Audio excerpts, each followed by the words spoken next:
నమస్తే welcome back to our channel. నేను మీ వైషు. ప్రేమించే వాళ్ళు ఉంటారు, ఇంకొంచెం అతిగా ప్రేమించే వాళ్ళు ఉంటారు, పిచ్చిగా ప్రేమించే వాళ్ళు కూడా ఉంటారు. ఆ పిచ్చి ఎంతంటే ఈరోజు మీకు ఖచ్చితంగా చూపించాల్సిందే అని అయితే నేను ఫిక్స్ అయ్యాను అనమాట. సో అందుకే వాళ్ళని మీ ముందుకు తీసుకొచ్చేసాను. కొన్ని నెలలు పట్టిందనమాట వాళ్ళని ఇక్కడ దాకా తీసుకురావడానికి నాకు. So they are none other than Shivani గారు అండ్ సంతోష్ గారు ఈరోజు నాతో పాటు అయితే ఉన్నారు. వాళ్ళతో చాలా చాలా విషయాలు అయితే మాట్లాడేద్దాం. హాయ్ అండి, నమస్తే. ఎలా ఉన్నారు? దాన్ని చూస్తుంటే తెలుస్తుంది కదా. మీరు ఇన్స్టాలో మంచి ఇన్ఫ్లుయెన్సర్ కదా, ఈయన అసలు మీకు ఎలా పరిచయం అయ్యారు? ఈయన వచ్చేసి నాకు తెలియదు ఎవరో ఫస్ట్ స్టార్టింగ్ లో. ఓకే, అన్నోన్ పర్సన్ నార్మల్ గా షూట్స్ కోసం కాల్ చేస్తుంటారు కదా అన్నోన్ నెంబర్స్ నుంచి. ఓకే, అలా వన్ ఫైన్ డే ఇతను కూడా కాల్ చేసి సో షూట్ ఉందండి, మీకు ఇంట్రెస్టెడ్ అయితే చేయండి అని చెప్పేసి మాట్లాడారు. ఓకే, సో అలా ఆ కాల్ ద్వారా పరిచయం అక్కడ పరిచయం అయ్యారు. సో దాన్ని కొంచెం పక్కన పెట్టండి, మీ గురించి మాట్లాడుకుందాం. ఇన్స్టా ఇన్ఫ్లుయెన్సర్ గా ఎలా ఎదిగారు, ఎలా స్టార్ట్ అయింది అసలు మీ జర్నీ ఇన్స్టాలో? నాకు చిన్నప్పటి నుంచి యాక్టింగ్ అంటే ఇష్టం, మంచిగా మంచి యాక్టర్ అవ్వాలని చెప్పేసి చాలా ఇంట్రెస్ట్ ఉంది. ఓకే, సో ఎప్పటి నుంచి స్టార్టింగ్ నుంచి స్కూలింగ్ నుంచి డబ్ స్మాష్ లైక్ ఆ యాప్స్ నుంచి వీడియోస్ చేసుకుంటూ వచ్చేదాన్ని. అలా అలా వీడియోస్ అన్ని యాక్టింగ్ ఓరియంటెడ్ బాగా ఫేమస్ అయిపోయి టిక్ టాక్ వచ్చాక బాగా ఫేమస్ అయింది. ఇంకా అలా మంచి ఫేమ్ వచ్చింది. అలా స్టార్ట్ అయిపోయింది. నెక్స్ట్ టిక్ టాక్ పోవడం తర్వాత ఇన్స్టా పీపుల్ రికగ్నైజ్ చేయడం స్టార్ట్ చేస్తారు. సో టిక్ టాక్ చేసేటప్పుడే నాకు సాంగ్స్ ఆపర్చునిటీస్ వచ్చాయి. ఓకే, సో అలా సాంగ్స్ తీసుకున్నాను, చేశాను. అలా కూడా మంచి క్లిక్ అయ్యి వ్యూస్ వచ్చి అప్పటి నుంచి స్టార్ట్ అయిపోయింది. మమ్మీ వాళ్ళు ఒప్పుకున్నారా అంటే ఇన్స్టాలో వీడియోస్ చేయడం, టిక్ టాక్? స్టార్టింగ్ అయితే పక్కా వద్దు అనే చెప్పినారు, టెన్షన్ పడేవారు ఎక్కడికైనా వెళ్దాం చేద్దాం అంటే. బట్ ఇంకొకసారి పీపుల్ రికగ్నైజ్ చేయడం స్టార్ట్ చేసి మంచి ఫేమ్ వచ్చిన తర్వాత ఓకే దీనికి టాలెంట్ ఉంది ఎందుకు ఆపాలి అని చెప్పేసి అందరూ సపోర్ట్ చేస్తారు. ఓకే, ఎంతవరకు చదువుకున్నారు మీరు? నేనైతే ఇంకా చదువుతూనే ఉన్నాను. ఇంకా చదువుతూనే ఉన్నారా? ఏం చదువుతున్నారు? రీసెంట్ గా డిగ్రీ కంప్లీట్ అయింది, జాయిన్ అయ్యాను. సో ఇప్పుడు ఎంబీఏ ఫస్ట్ ఇయర్ చేస్తున్నాను. చదువుతున్నారు ఇంకా? నాకు ఒక అవకాశం వచ్చింది. మిమ్మల్ని అడుగుతున్నా ఇప్పుడు. సంతోష్ గారు అంటే మీరెవరో బయట తెలియకపోయినా మీ పేరుకు బాగా పలుకుబడి ఉందని వింటున్నామండి మేము, బయట విన్నాం కూడా. సో ఏంటి వెనక మాఫియా? అలా ఏం లేదు, నాకేంటంటే యాక్టింగ్ మీద పెద్ద ఇంట్రెస్ట్ లేదు. సో నేను రైటర్ అన్నమాట. యాక్టింగ్ మీద ఇంట్రెస్ట్ లేదు?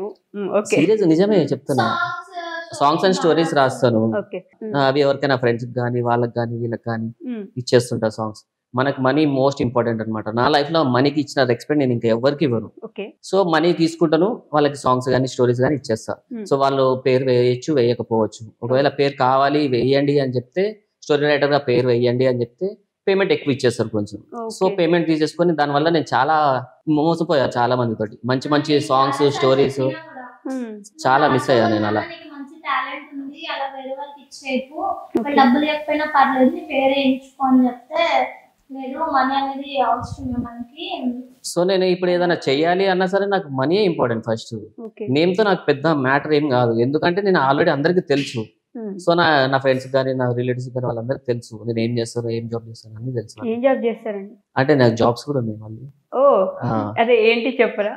ఉంటాయి, బిజినెసెస్ ఉంటాయి అలా. మీరు అట్లా బిజినెస్ అనగానే మీరు చెప్పకపోతే మేము ఏదేదో ఊహించుకుంటామండి. రాసుకోండి, మీకు నచ్చింది రాసుకోండి. సో నా పర్సనల్ నా గురించి నేను ఎక్కువ చెప్పుకోను ఎవరికి. బేసిక్గా నా చెప్పండి కాదు నాన్న అలా చెప్పుకోగలను. ఈయన వచ్చేసి సాంగ్ స్టోరీస్ అన్ని రాసి బయట వాళ్ళకి ఇస్తుంటాడు. ఓకే, అండ్ దాంతో పాటు ఇన్ఫ్లుయెన్స్ మార్కెటింగ్ చేస్తుంటాడు అనమాట. అందరికి ప్రమోషన్స్ ఇవ్వడము, ఈవెంట్స్ మేనేజ్ చేయడం అది చేస్తాడు.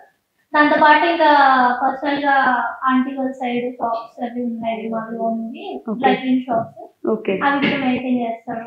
చాలా పలు రకాల బిజినెస్ చేస్తున్నారు. చేయాలి కదా, తప్పదు. బేసిక్లీ నాకు ఒక పర్టికులర్ జాబ్ చేయాలి అనేది నచ్చదు అనమాట. ఓకే, బిజినెస్ మోటివ్ నాకు చాలా ఇంట్రెస్ట్. అంటే ఎవరి కింద పని చేయకూడదు, చేయడం అసలు ఇష్టం ఉండదు ఆయనకి. ఆయన ఓన్గా ఆయనకి ఏది వస్తే అది చేసుకుంటూ వెళ్తాడు. బట్ ఏం చేస్తే ఇన్కమ్ అయితే జనరేట్ చేసుకుంటాడు. చాలుగా నాన్న, మంత్లీ 2 lakhs చాలు కదా నీకు. సరిపోట్లేదా? సరిపోట్లేదా? సీరియస్ గా నేను కూడా స్టార్ట్ చేస్తా. ఇంకా జనరేట్ చేస్తారు. మీకు మీరే బాస్ అంతే. నాకు బాస్ ఉంది కదా పక్కన.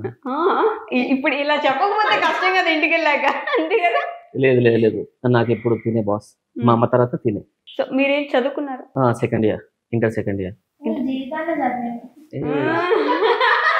నాన్న అట్లా నా గురించి చెప్పకు నాన్న ప్లీజ్. వయసు ఏమనుకుంటుంది నీకు తెలీదు. మనకి చదువు మీద పెద్ద ఇంట్రెస్ట్ లేదు, చదువు మీద పెద్ద ఇంట్రెస్ట్ లేదు. చాలా ఇంట్రెస్ట్ లేదు.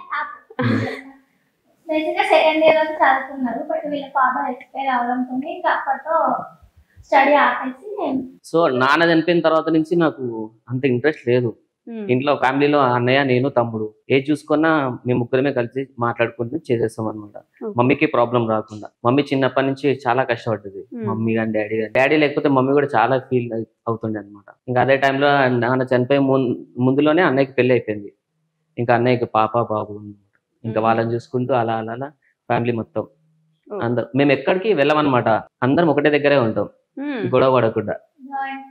Joint family. ఎంతమంది ఉన్నా సరే మమ్మల్ని విడగొట్టడానికి చాలా మంది ఉన్నారు. తమ్ముడి ఫ్రెండ్స్ అని, రిలేటివ్స్ అని చాలా మంది ఉన్నారు. అంటే ఇప్పుడు తిన సైడ్ నుంచి తిన ఫ్యామిలీ ఉంటుంది, ఎందుకు మీరు అందరు ఒకటే దగ్గర ఉంటారు? తనకి లేని ప్రాబ్లం ఇంకా వాళ్ళకి ఎందుకు చెప్పు. అంటే బేసిక్ ఏంటంటే ఎవరైనా ఆలోచిస్తే ఒక 3 ఫ్యామిలీస్ కలిసి ఉన్నాయంటే చాలా ఉంటాయి వాళ్ళ మధ్యలో, ఎవరు పడదు ఒకరికొకరు అని చెప్పి చాలా చూస్తుంటాం కదా. ఈ జనరేషన్ లో అన్నదమ్ములకి అసలు ఎవరు పడుతుంది? కొన్ని అన్నదమ్ములు బాగున్నా వాళ్ళకి వచ్చే వయసు చాలా గొడవలు అవుతుంటాయి. అవును. మాకేంటంటే ఆ ప్రాబ్లం లేదు. ఒకవేళ ఏదైనా ప్రాబ్లం వచ్చినా మా అమ్మ అదే అత్తగారు కూర్చొని సార్ట్ అవుట్ చేస్తారు, మాట్లాడతాం. అరిసేది ఉంటే అరిసేది, అంతే. నెక్స్ట్ డే మళ్ళీ కామన్ అనమాట. మీరు ఎక్కడికో వెళ్ళిపోయారు, అసలు మధ్య స్టోరీ మిస్ అయిపోయింది. మన లవ్ స్టోరీ గురించి చెప్పండి. నేను అడగద్దు కదా అసలు, నేను అవసరం లేదు మీకు, మీరే ఇది చెప్తానా ఇది అనుకోని మీరు మాట్లాడేసేయండి. అంటే మేము సరే చెప్పండి, సరే అడగండి, పర్లేదు చెప్తాం. ఎక్కడి నుంచి స్టార్ట్ చేయాలి చెప్తారా? మీరు ఇట్లా ఏమంటారు, ఈవెంట్స్ చేస్తుంటారు, ప్రమోషనల్ థింగ్స్ ఇవన్నీ చేస్తారు. తిని ఇన్స్టా ఇన్ఫ్లుయెన్సర్. సో తినికి ఫోన్ చేశారు, నెంబర్ ఎవరు ఇచ్చారు? ఒక మహానుభావుడు ఇచ్చాడు. నానా వాడిని ఏమనకు నానా ప్లీజ్. సో నాకు ఇండస్ట్రీలో నాకు ఒక్కడే ఫ్రెండ్ ఉన్నాడు, వాడి పేరు మణికంఠ. తను ప్రాంక్స్ చేస్తుండే ఇంతకు ముందు, ఇప్పుడు తన బిగ్ బాస్ లో చేస్తున్నాడు అనమాట, వర్క్ చేస్తున్నాడు. సో వాడు నాకు చాలా ఇంపార్టెంట్ అనమాట నా లైఫ్ లో. మంచి ఫ్రెండ్ అంటే వాడు ఒక్కడే, ఇంకా ఎవరిని ట్రస్ట్ చేయను నేను ఎక్కువ. వాడు నాకు ఏ హెల్ప్ కావాలన్నా వాడు చేస్తాడు టైంకి, వాడికి ఏదైనా హెల్ప్ కావాలన్నా నేను చేస్తాను. సో అలా. సో తను మీకు నెంబర్ ఇచ్చాడు. యాక్చువల్ నెంబర్ తన దగ్గర నుంచి నేనే తీసుకున్నా, కాకపోతే చాలా రోజుల నుంచి ఉంది నా దగ్గర. 2 years దాకా తన నెంబర్ నా కాంటాక్ట్ లో ఉంది, బట్ కాకపోతే ఎప్పుడు ఫోన్ చేయలే. సో నా పటాస్ లహరి అని ఒక అమ్మాయి ఉంటుంది, తను నా ఫ్రెండ్ అనమాట. అరే నేను ఒక ప్రోగ్రామ్ చేస్తున్నాను, సో దానికి కావాల్సిన కొంతమంది కావాలి అంటే నేను రిఫర్ చేసాను అనమాట. శివానిని అండ్ ప్రేమలత, చిన్ను, తనని, రౌడీ మేఘ్న, వీళ్ళని రిఫర్ చేశాను అనమాట. ఎందుకు రిఫర్ చేశారు? నాకు ఇష్టం కదా. యాక్చువల్లీ నేను తనకి పెద్ద ఫాలోవర్ని నేను.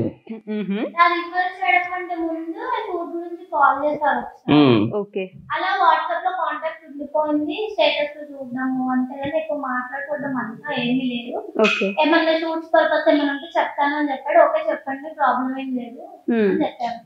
సో అలా షూట్స్ ఆడిషన్స్ ఏమున్నా కాల్ చేసి చెప్పేవారు, నాకు టైం ఉంటే నాకు వీలైతే నేను వెళ్ళేదాన్ని. అలా ఆ రోజుతో కాల్ చేసి చెప్పారు.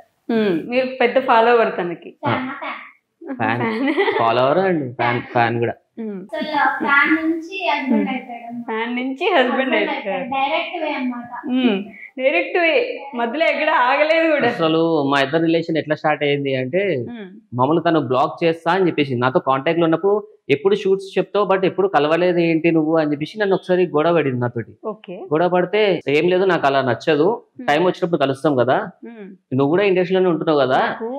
ఎక్కడో ఏదో బ్యాక్గ్రౌండ్ లో ఏదో భాష మాదిరి రజనీకాంత్ గారికి ఇట్లా ఉంటారు కదా, ఆటో తోలుకుంటూ ఉండిపోయి చివరిలో చెప్తారు.